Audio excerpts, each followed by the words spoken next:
자, 할렐루야. 네, 오늘도 좋은 날입니다. 오늘이 세계적으로 아주 재미도 있고 아주 중요한 이슈가 있는 날입니다. 뭔지 아세요? 뭐냐면 특별히 미국의 개기 일식이라고 이제 달에 의해서 태양이 이렇게 완전히 가려지는 그런 일이 우리 한국 시간으로 오늘 새벽쯤 시작됐죠. 2시에. 그래서 유튜브 같은 데 보면 이게 달에 의해서 태양이 점점 이렇게 쫙 가려가고 완전히 가려지는 4분 정도 미국에서는 그 일이 일어나는 미국에서는 큰 이슈죠. 그래갖고 그 개기일식이 일어나는 그 태양이 이렇게 지나가는 도는 이 과정에 모든 숙박업소가 다 매진이 돼 갖고 그거 보려고. 그래서 아마 이 일이 사실은 7년 전에 거의 99년 만에 100년 만에 미국에서 또 있던 일입니다. 개기일식이 완전히 달에 의해서 태양이 완전히 가려지는. 그러니까 그냥 태양이 보이지 않고 끝에 이렇게 쭉 이렇게 빛이 나는 그런 모습이 멋있잖아요. 그런데 다시 7년 만에 2024년에 올해 지금 오늘이죠. 지금 이 시간에 지금 그것이 이루어지고 있는 과정. 그래서 막 TV에서 그걸 생중계합니다. 개기일식이라고 그럽니다. 성경에 보면 하나님께서 이 마지막 때 주님이 오시는 것을 해와 달과 별, 하늘의 징조로 이렇게 사인을 주신다. 이런 말씀. 성경에서 표적이라는 단어는 사인을 주신다. 해와 달과 별들을 통하여 주님의 마지막 때임을 사인을 주신다. 표적을 보여주신다는 말씀들이 성경에 많이 기록되어 있습니다. 뭐 우리가 예수님의 탄생조차도 어떻게 보면 동방박사가 하늘의 뭐를 보고 별을 보고 그 메시아의 탄생을 보고 때를 알았던 것처럼 하나님이 이 우주의 해와 달과 특별히 별을 통해서 이 그러한 때를 보여주신다. 이런 말씀들이 기록이 돼 있어요. 그래서 그런 거에 이 어떤 집중된 사람들은 해와 달과 별의 그 움직임에 대한 관심이 되게 많습니다. 우리는 주로 신앙이 대한 한국 사람들은 그런데 점성술에 대해서 별로 관심이 없지만 외국은 그런데 관심이 있는 경우가 되게 많아요. 그래서 그냥 우리가 사도행전 2장에 보면 오늘 내가 한번 2장 19절에 보면 이런 말씀이 기록되어 있습니다. 한번 다 같이 읽어보니까 또 내가 위로 하늘에서 기사를 아래로 땅에서는 징조를 베풀리니 곧 피와 불과 연기로다.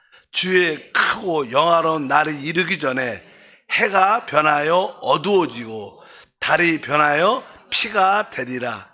누구든지 주의 이름을 부른 자는 구원을 받으리라 하였느니라. 요엘서에 보게 되면 이제 마지막 때 이러한 일들이 있을 거다. 마지막 때가 되게 되면 이렇게 표현을 하죠.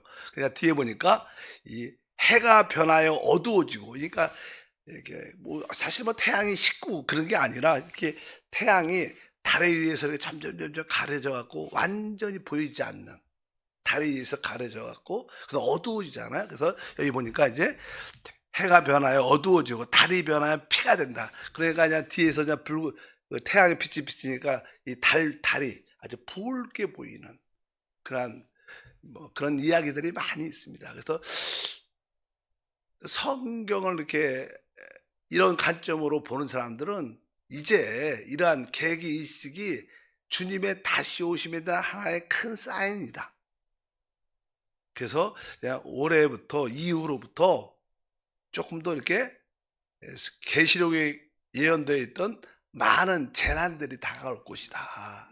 그래서 이제 앞으로는 지금도 요즘에 뭐 미국이나 뭐 호주나 여러 나라에서 이렇게 산불 같은 게 많이 났어요. 근데 나는 가끔 며칠 동안, 막 일주일 동안 계속 산불이 신문에 많이 나잖아요. 그래서 나는 이 하나님의 나팔 소리가 불게 되면 첫 번째 이 땅에 수목의 3분의 1이 타버린다. 그래서 앞으로는 사실 그러한 산불 같은 게 자연재해로 하늘에서 이렇게 번개 같은 게 치면 불이 붙잖아. 그래갖고 수목의 3분의 1, 그러니까 많은 산불 같은 사건들이 진짜 많이 일어날 것이다. 당연하게 뭐 지진도 일어나겠죠.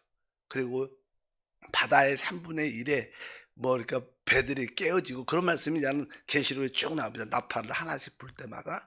그래서 이 바다에는 큰 태풍, 허리케인 같은 게 진짜 크게 일어날 것이다. 그냥 그런 사건들, 요즘도 지진도 많이 일어나잖아요. 그러니까 이러한 것들이 하나의 해와 달과 별의 어떤 하나 주님이 우리에게 보여주는 하나의 어떤 신호들이다, 사인들이다.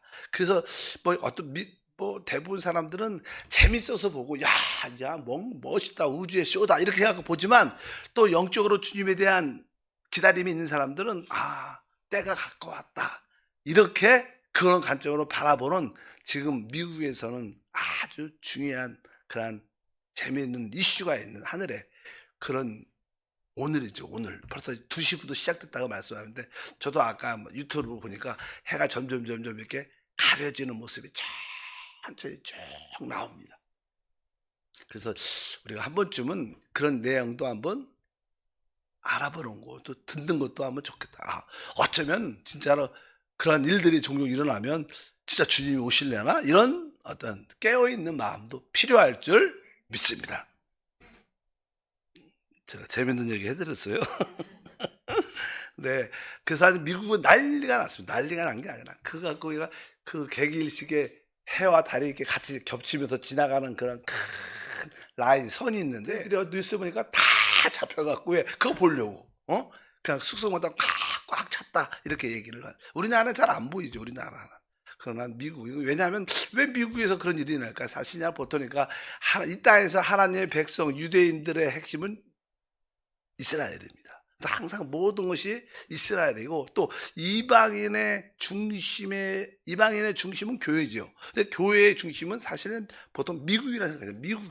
미국의 교회의 영적인 상태가 곧 세상의 교회들의 영적인 상태를 대표한다. 그래갖고 항상 이스라엘과 미국의 관점에서 이스라엘과 교회 관점에서 이렇게 세계의 전체적인 시야를 바라보고 보는 그런 관점이 있다. 이런 이야기입니다. 자, 여긴 됐고요. 자, 우리 공부하는 내용이 뭐냐면 하나님은 하나님 백성들에게 그분 자신을 무한히 공급해 주는 거예요. 그래갖고 이 하나님 모든 백성들이 하나님을 우리의 모든 공급으로 받아들이는 그러한 신앙생활을 할 때 결국 우리는 주님과 하나 된 삶을 갖게 될 것이다. 그래서 이제 이스라엘 백성들이 어디에서 애굽에서 탈출해서 광야로 들어왔어요. 광야에 들어와서 그리스도를 바로 우리의 모든 공급으로 체험하는 것입니다. 그래서 이스라엘 백성들은 광야에서 하늘에 속한 만나를 계속 공급받죠. 그러니까 바로 우리 그리스도가 뭐예요? 우리의 참된 양식이라는 만나라는 거예요. 그리고 반석에서 깨어진 생수를 그들은 마시면서 그 결과 그들은 하나님의 성막을 건축하게 됐더라. 그래서 이 성막 안에는 또 다양한 것들이죠. 그 번제 제물들도 있고 그 안에 들어가면 뭐 진설병, 촛대, 향단, 법궤 이런 그리스도가 모든 하나의 예표입니다. 그러니까 그들은 바로 그리스도를 이스라엘 백성들은 광야에서 만나로 공급받고 바로 생수로 공급받고 또 성막에 있는 다양한 것들을 다 그리스도로 체험하고 누렸다. 그래서 결국 그러한 성막에 대한 체험을 갖고 그들이 그리스도를 체험한 결과 그들은 어딜 들어가요? 드디어 가나안 땅에 들어가야 됩니다. 가나안 땅도 곧 무엇을 예표하는 거예요? 바로 우리 그리스도를 예표하는 거예요. 예를 들어서 우리가 쉽게 말하는 가나안 땅은 젖과 꿀이 흐르는 땅이다. 그러니까 그 안에는 측량할 수 없는 풍성한 축복이 다 있다는 거예요. 그 축복의 땅으로. 근데 바로 그 가나안 땅 축복의 땅이 누굴 말하냐? 바로 우리에게는 그리스도를 말한다. 그리스도가 바로 우리의 젖과 꿀이 흐르는 축복의 땅이다. 바로 이스라엘 백성들이 가나안 땅을 기업으로 받은 것처럼 우리의 기업은 바로 예수 그리스도가 우리의 기업이시다. 그래서 이스라엘 백성들은 광야의 체험을 가지고 가나안 땅에 들어가게 됩니다. 근데 그 가나안 땅은 어떠한 땅인가? 설명을 쭉 하고 있습니다. 한번 찾아보겠습니다. 신명기에 나옵니다. 8장 7절과 10절을 보니까 내 하나님 여호와께서 너를 아름다운 땅에 이르게 하시나니 그것은 골짜기든지 산지든지 시내와 분천과 샘이 흐르고 밀과 보리의 소산지요 포도와 무화과와 석류와 감람나무와 꿀의 소산지라.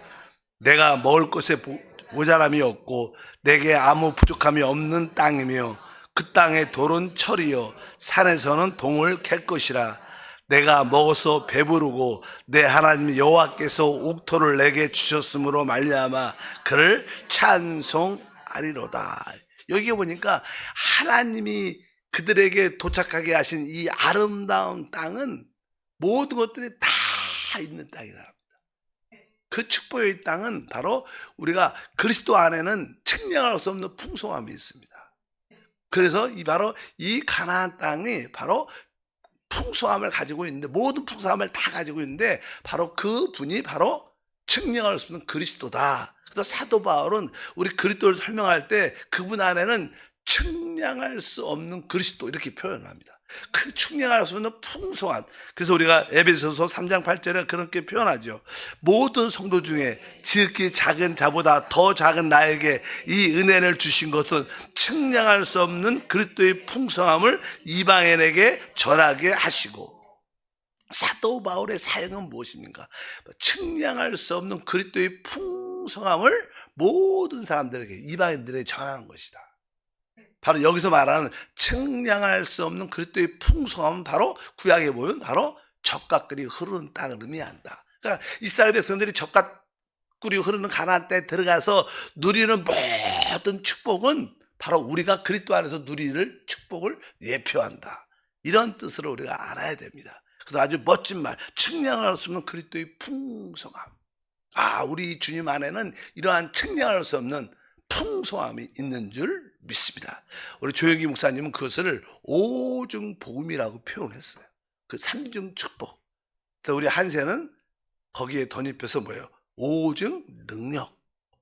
그것이 바로 우리가 그리스도 안에 있으면 바로 교회 안에서 이 오중 능력을 누릴 수 있다. 이런 뜻으로 설명하고 있는 줄 믿습니다. 그럼 첫 번째 자세하게 설명을 하다 보면 첫 번째 다시 한번 8장 7절을 보니까 내 하나님 여호와께서 너를 아름 땅에 이르게 하시나니 그곳은 골짜기든지 산지든지 시내와 분천과 샘이 흐르고. 일단은 이 축복의 땅에는 어떠한 것이 있느냐?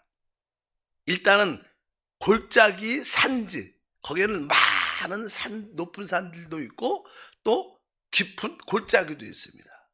사실 우리 인생이라는 게 이게 늘 평지만 밍밍하게 있으면 재미가 별로 없을 거예요. 근데 우리 인생을 보면 항상 올라가기 힘든 산도 있지만 또 내려가기 위험한 골짜기도 많이 이렇게 반복되어 있습니다. 인생이. 그러한 어떤 높고 낮음을 통해서 우리는 인생의 새로움과 변화를 갖게 됩니다. 우리 믿음의 생활도 그런 겁니다. 우리 믿음의 생활도 항상 뭐예요? 우리에게 높은 산도 있고 깊은 위험한 골짜기도 항상 같이 공존하는 것을 알아야 돼요. 늘 좋은 것만 기대할 수 있지 않고 이러한 과정을 통해서 우리는 변화를 체험하게 될 줄 믿습니다. 이러한 또 이렇게 높은 산, 또 깊은 골짜기가 있기 때문에 또 물이 흐르게 되고, 그래서 그 뒤에 보니까 뭐 골짜기든 산지든지 뭐가 있어요? 시내와 분천과 샘이 흐른다. 사실 광야에서는 물이 풍성하지 않았죠. 그저 그냥 큰 반석에서 깨어진 데서 나오는 생수를 마시고 살았지만 이 축복의 땅에 들어가면 여기 그냥 보통 이 물은 성령의 역사를 상징합니다. 바로 이 가나안 땅의 축복 안에는 아주 성령의 다양한 풍성한 축복이 함께 한다는 거예요. 여기 뭐 시내, 분천, 샘. 보통 그냥 이것을 분천이라는 것은요, 그냥 근원되는 곳이죠. 물이 근원으로 흘러나와서 그것이 시내처럼 흐르고 그것이 샘, 호수처럼 모이게 되는. 이건 골짜기라고 그 표현을 그렇게 해요. 그러니까 여기 순서가 됐기 때문에 처음에는 사실 분천이 분천. 그 근원, 물이 나오는 산 위에서 물이 나오는 근원이 있고 그것이 계속 흐를 때 시내가 되고 그것이 모이면 샘, 호수같이 이렇게 그렇게 된다. 그렇게 항상 다양한 성령의 역사가 우리 가운데 체험될 수 있다. 그래서 그리스도 안에, 우리의 축복이 땅의 그리스도 안에는 아주 풍성하고 다양한 성령의 역사를 우리 모두가 체험하는 줄 믿습니다. 그리고 14절에 보니까 또 뭐가 있냐면, 여호와께서 너희 땅에 이른비 늦은 비를 적당한 때에 내리시리 너희가 곡식과 포도주와 기름을 얻을 것이요. 이 좋은 축복이 있다는 뭐가 있냐면, 이른 비도 있고 늦은 비도 있다는 거예요. 그리고 이슬도 있다는 거예요. 이슬. 항상 그러죠. 우리가 삶에 필요할 때 이른 비가 있어야 되고 또 늦은 비가 내려야 되고 또 그런 것뿐만 아니라 우리에게는 잔잔한 이슬도 사실 필요합니다. 뭐 우리가 이 비는 참 좋은 것이지만 너무 많이 와버리면 우리에게 피와 어려움도 많이 주는데, 그래서 보통 사람들은 알맞은 비, 또 약간 촉촉하고 은혜의 비, 그것을 뭐 이슬처럼 촉촉히 적시는, 뭐 보면 여자분들은 피부를 위해서 이렇게 물 같은 거 막 얼굴에다 뿌리고 그러더라고요. 이슬처럼 촉촉하게. 어쩌든지 그런 부드러운 그러한 이러한 성의 역사가 때에 따라 이르게도 또 늦게도 또 이슬처럼 우리에게 부어주는 축복이 그리스도 안에 다 있는 줄 믿습니다. 여러분들이 그러한 성령의 역사를 체험하길 바라겠습니다.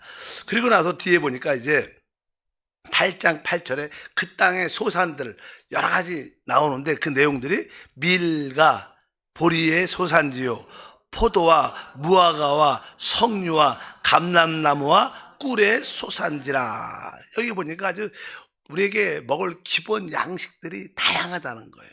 우리가 알다시피 밀, 보리는 사실 그 이스라엘 백성들에게 기본 양식이죠. 양식. 우리는 쉽게 먹는 쌀이라거나 쌀을 말하지만 거기는 주로 이제는 밀가루를 먹으니까 밀, 또 보리, 이런 내용들. 그리고 이게 아주 달콤함을 갖다 주는 포도나무도 있고, 무화과나 우리의 영양을 많이 공급하는 무화과나무, 그다음에 석류, 아주 영양가가 아주 새까맣게 갖고 영양가 많은 그런 뭐 석류, 감람나무는 기름이죠. 그리고 나는 꿀의 소산지, 꿀도 있다. 이렇게 그 땅에는 아주 그 축복의 땅 안에는 아주 다양한 우리의 필요한 모든 양식이 다 있다는 거예요. 하물며 꿀도 있다. 꿀의 소산지. 이 꿀 같은 건요, 알다시피 어떻게 만들어져요? 그것은 어떤 벌이 있어야 되고 또 식물, 꽃이 있어야 돼요. 그러니까 이 동물의 생명과 식물의 생명에 어떻게 연합을 의미합니다. 또 우리가 이제 아는 젖과 꿀이 하는 젖은, 우유는 젖은 뭐예요? 그것도 뭐예요? 동물이 어떤 초식을, 풀을 먹고 생산하는 겁니다. 근데 우리 주님은 어떻게 보면 왜요? 우리가 우리 복음서에 보면 우리 주님은 하나님의 어린 양이지만, 또 주님은 자기를 말할 때 나는 하나님의 밀알이다. 하나님의 밀이 땅에 떨어져 죽으면 많이 열매낸다. 그러니까 우리 주님은 식물의 생명의 모습도 있지만 또 어린 양처럼 동물의 영적인 생명의 모습도 있다는 거예요. 이게 서로 연합돼 갖고 우리에게 젖과 꿀이 흐르는 그러한 꿀과 젖을 주는 그러한 놀라운 역사를 그리스도로 체험할 수 있다. 이렇게 우리는 그리스도를 우리의 밀로, 우리의 보리, 여기 나오는 다양한 하나님의 그러한 축복들로 우리가 맛보고 체험해야 된다. 이런 뜻으로 여기에 설명하고 있는 것을 여러분들이 아시길 바랍니다. 15절에 보면 또 가축을 위하여 들에 풀이 나게 하시리니 내가 먹고 배부를 것이다. 뭐 가축들은 당연하게 풀을 먹고 사니까 아까 말한 이 풀을 통해서 또 그 가축들이 그것을 먹고 자라면서 결국 젖을 생산해 갖고 우리에게 풍성함을 갖다 주죠. 그래서 그러한 그 축복의 그리스도 안에는 이제 다양한 축복, 우리의 필요한 모든 것이 함께할 줄 믿습니다. 근데 결국 우리가 이런 다양한 풍성한 축복을 누리는 이유는 무엇일까? 하나님이란 풍성한 공급을 주시는 이유는 무엇일까? 뒤에 나오는데 이제 8장 9절을 보니까 이렇게 써 있습니다. 내가 먹을 것에 모자람이 없고 내게 아무 부족함도 없는 땅이며 그 땅의 돌은 철이요 산에서는 동을 캘 것이라. 그러니까 여기에 그냥 돌 안에 많은 철들이 섞여 있고 결국 동이 있다는 거야. 사실 그 당시는 어떤 전쟁을 위해서 무기를 만들 때 보통 철로, 동으로 주로 만들죠.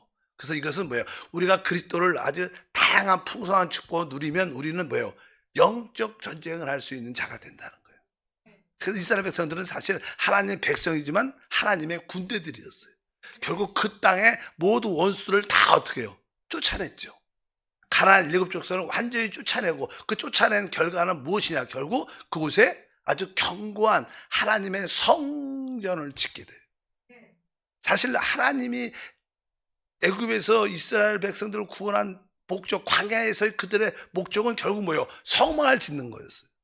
그들이 하나님을 마음껏 누린 결과는 하나님의 거처, 하나님의 집, 하나님과 이스라엘 백성들이 함께하는 그 집을 짓는 거예요. 하나님의 뜻은 뭐예요? 하나님 백성과 함께 사는 거예요. 그럼 하나님의 거할 집이 있어야 될 거 아니에요. 그래서 그냥 성막도 아니 광야에서도 성막, 또 그들이 가나안 땅에 들어갔을 때 이런 다양한 축복을 누리고 또 그들이 돌에서 철을 얻고 동을 얻는 결과 영적 전쟁을 수행하여 그들이 결국 마지막에 뭘 지는 거예요? 하나님의 성전을 짓는 거예요. 보통 우리가 솔로몬의 성전이라고 말하죠. 광야에서 그들이 성막을 졌을 때 하나님의 영광이 가득 찼다 그랬잖아요. 한 영광이 그 위에 임했어요. 뭐예요? 하나님이 내려오셨다는 거예요.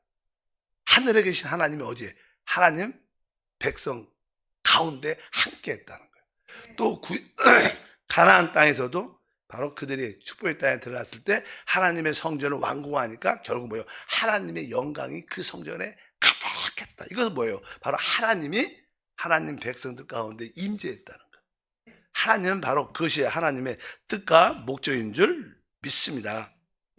그래서 우리가 신앙생활 하는 것은 한편적으로 하나님을 섬기는 일을 하지만 한편적으로 또 영적 전쟁도 하나의 일이에요. 우리는 두 가지를 해야 돼요. 그래서 하나는 하나님의 말씀을 가지고 하나님을 섬기고 한편적으로 또 영적 전쟁을 하기 위해서 무기를 갖는. 그래서 구약에 보면 느헤미야 선지자가 이렇게 말을 했습니다. 4장 17절 말씀을 보니까 성을 건축하는 자와 짐을 나르는 자는 다 각각 한 손으로 일을 하며 한 손에는 병기를 잡았는데, 그러니까 우리가 영적으로 하나님의 집을 짓는 봉사를 하고 또 한편적으로는 원수와 싸울 수 있도록 영적인 무기를 가지고 우리가 주님을 섬길 때 하나님의 집이 지어진다. 이런 뜻을 여기에 설명을 합니다. 그래서 결국 그들이 이러한 풍성한 다양한 가나안 땅에 있는 모든 축복을 마음껏 누린 결과는 하나님의 성전을 건축하고 결국 솔로몬에 의해서 하나님의 성전이 완공됐죠. 그 결과가 무엇이냐? 열왕기상 8장 10절과 11절에 성전을 다 짓고 제사장들이 그 성소에서 나옵니다. 제사장이 성소에서 나올 때 구름이 여호와의 성전에 가득하매 제사장들이 그 구름으로 말미암아 능히 서서 섬기지 못하였으니 이는 여호와의 영광이 여호와의 성전에 가득함이었더라. 여러분, 이렇게 하나님의 집 성전이 건축되고 그곳에 하나님의 임재, 하나님이 함께한 사실은 진짜 놀라운 거예요. 그래서 우리의 신앙생활의 실제도 무엇입니까? 바로 결국 우리가 하나님의 집으로 지어져서, 즉 그리스도의 몸으로 건축돼서 그곳에 뭐예요? 하나님의 임재와 영광을 누리는 거예요. 교회 생활은 그겁니다. 우리 모든 찬양과 기도와 봉사 안에 실제로 하나님의 임재와 영광의 체험이 우리 안에 있어야 그게 진짜 교회죠. 뭐 강연 들어오고 뭐 좋은 이야기 들으러 오는 데가 교회가 아니죠. 도덕적인 어떤 가르침을, 뭐 인생의 삶의 성공의 방법을 배우러 오는 게 아니에요. 사실 진짜 교회는 하나님의 임재와 영광을 체험하러 오는 거예요. 왜? 그것이 하나님의 집이니까. 이런 뜻으로 우리가 이런 말씀을 이해해야 될 줄 믿습니다. 그래서 우리는 이제 하나님의 교회가 이렇게 지어졌기 때문에 우리는 바로 우리의 신앙생활은 뭐예요? 교회 생활이죠. 그래서 그들의 하나님의 성전에서 생활하는 그 교회 생활이 바로 하나님의 실제 믿음의 생활인 줄 믿습니다. 그래서 구약의 시편의 대부분 주제는 하나님의 성전을 사모하고 하나님의 성전에서 누리는 축복들을 대부분 시편 기자는 언급하고 있습니다. 그래서 그 하나님의 성전은 바로 이 시대에 뭐예요? 합당한 교회 생활입니다. 여러분들이 올바른 교회 생활을 하고 있다면 여러분들은 하나님의 성전을 누리는 거죠. 즉 그 성전이 그리스도니까 그리스도를 누리는 역사가 함께 할 줄 믿습니다. 그래서 구약의 시편은 바로 그 하나님의 성전을 누리는 그 성전에 대한 기쁨을 갖는 것이 그들의 고백의 믿음들이었다. 그래서 우리가 예를 들어서 시편 84편 10절 읽어보니까 주의 궁중에서 한 날이 다른 곳에서의 첫날보다 나은즉 악인의 장막에 사는 것보다 내 하나님의 성전 문지기에 있는 것이 좋사오니. 뭐 주의 궁전이라는 것은 하나님의 성전을 말하는 겁니다. 하나님의 집이니까. 그러니까 여기 보니까 하나님의 성전에 문지기는 게 좋다니까 이 교회 생활 하나님의 성전을 흠모하고 사랑하고 아주 즐거워하는 그러한 시편 기자들은 그 하나님의 성전에 대한 뜨거운 애통한 애절한 마음이 있었어요. 우리 교회 생활도 마찬가지. 야, 교회 생활만이 진짜 인생의 의미예요. 다른 것들은 다 공허합니다. 시간이 지나 보십시오. 그래서 여러분들이 새벽에도 나와 있는 거예요. 뭐 바로 여러분 안에 하나님이 기뻐하니까 그 기쁨으로 말미암아 모든 것이 이루어지는 줄 믿습니다. 그래서 구약에서 이 성전은 신약에서 우리 교회 생활을 의미하는구나. 합당한 교회 생활을 할 때 우리는 그 성전 안에 있는 다양한 축복들을 그리 통하여 체험하게 될 줄 믿습니다. 하나님 다시 한번 새벽을 깨웁니다. 우리 모두가 그리스도를 우리의 모든 공급으로 체험하게 하옵소서. 오늘도 간구할 때마다 상한 마음을 가질 때마다 그곳에 주님으로 채워지는 시간이 되게 하옵소서. 성전 이전과 개척의 모든 가운데 하나님의 뜻이 이루어지게 하옵소서. 금식하는 모든 자들에게 은혜와 복을 더하심을 믿습니다. 예수 이름으로 기도합니다. 아멘. 하늘에 계신 우리 아버지여, 이름이 거룩히 여김을 받으시오며 나라가 임하시오며 뜻이 하늘에서 이루어진 것 같이 땅에서도 이루어지리라. 오늘 우리에게 일용할 양식을 주시옵고 우리가 우리에게 죄 지은 자를 사하여 준 것 같이 우리의 죄를 사하여 주시옵고 우리를 시험에 들게 하지 마시옵고 다만 악에서 구하시옵소서. 나라와 권세와 영광이 아버지께 영원히 싸움나이다. 아멘. 아까 해가 변하여 어두워지고 그 개기일식입니다. 달이 변하여 핏빛처럼 물드는 그런 것들이 진짜로 놀랍게 지금 하늘에서 어떤 사인으로 보여지고 있는 그런 시대에 우리가 살고 있어요. 좀 더 깨어서 오늘 하루도 믿음으로 살길 축복합니다. 기도하겠습니다.